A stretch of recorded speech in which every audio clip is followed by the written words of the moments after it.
Hello students, this video is for class 7 physics. In this video I'll start with a new chapter which is there in your second unit test, heat. So let's not waste any more time and let's get started with the chapter heat. So we will start with the chapter heat. So what is heat? We know it is a form of energy, right? Now you see, in the winter season we sit in the sun to feel warm. What is the reason behind it? Because we receive the heat from the sun which is making us to feel warm.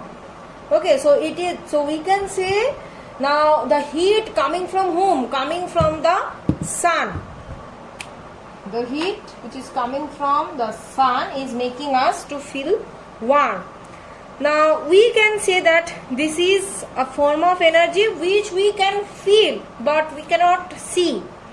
So we know that who is the vast source of energy in our total universe? The sun. It is the vast source of energy. The heat energy of the sun makes everything warm. That can be water. It can help the water to evaporate from the ponds. It can help those water vapor to make the clouds, and those clouds on condensation will turn into rain. Apart from this, plants use this heat energy from the sun to do what? To do photosynthesis. What is photosynthesis? We have an idea regarding it. The process of making of food by on its own.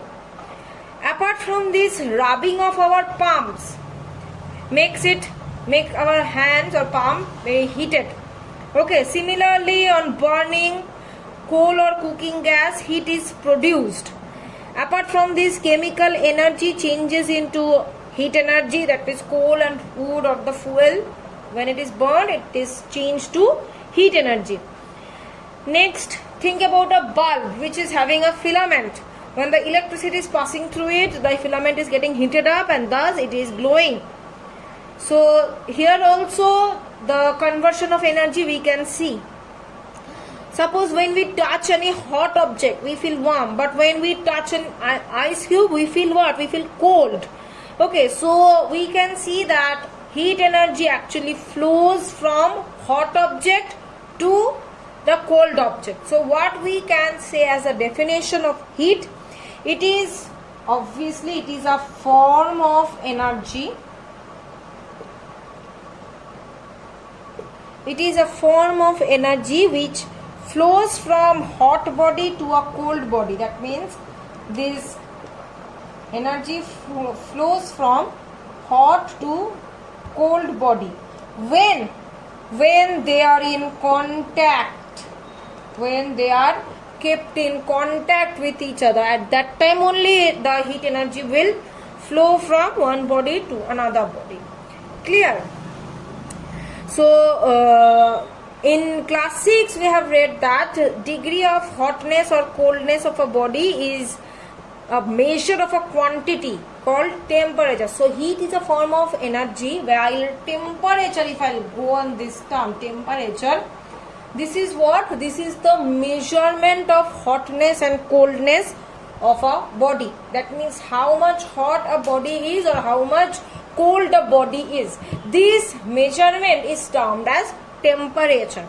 And which instrument helps to measure this quantity or measure this temperature? That is thermometer. We are very familiar with this term, right? Now let's get back to the topic of heat only. Now what are the units of heat? First of all, it is a form of energy. Okay, that's why its SI unit is joule. SI unit is joule. What is the symbol of joule? J, capital J. Apart from this, other common units of heat are calorie and kilocalorie. Okay. Now, if it is being asked what is a calorie, what do you mean by 1 calorie? So, what is 1 calorie? 1 calorie is defined as the heat energy required to raise the temperature of 1 gram of water by 1 degree Celsius.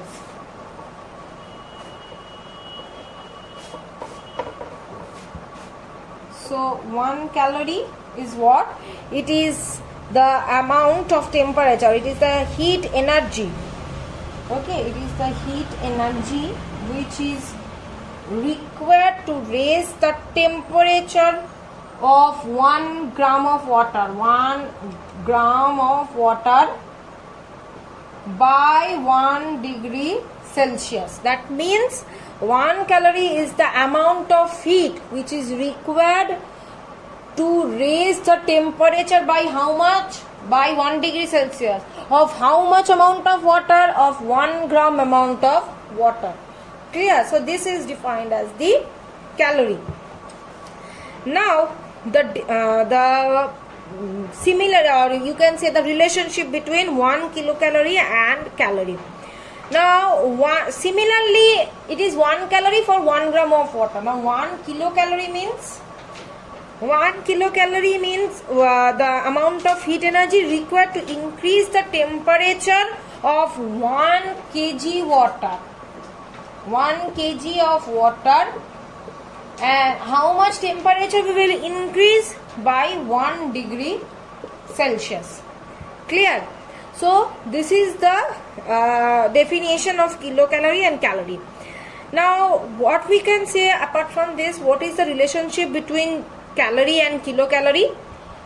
1 kilocalorie equals to 1000 calorie.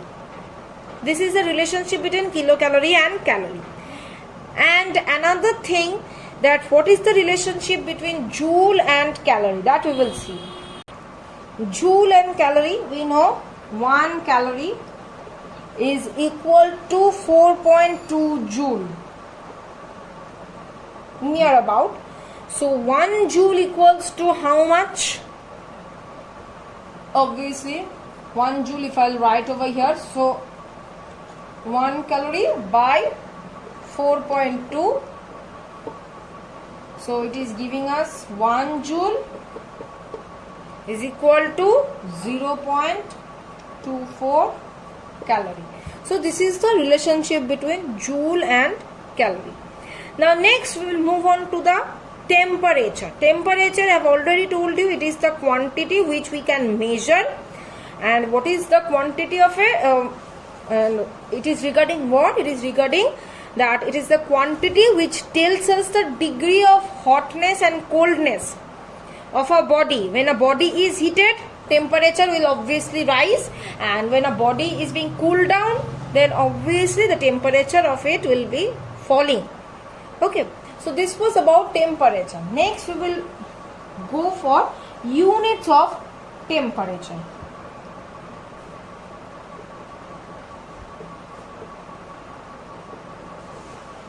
Units of temperature. Generally there are 3 units of temperature. First one is degree Celsius.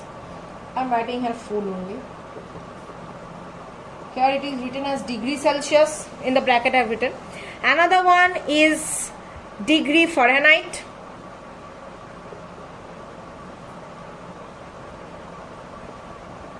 It is written as like this.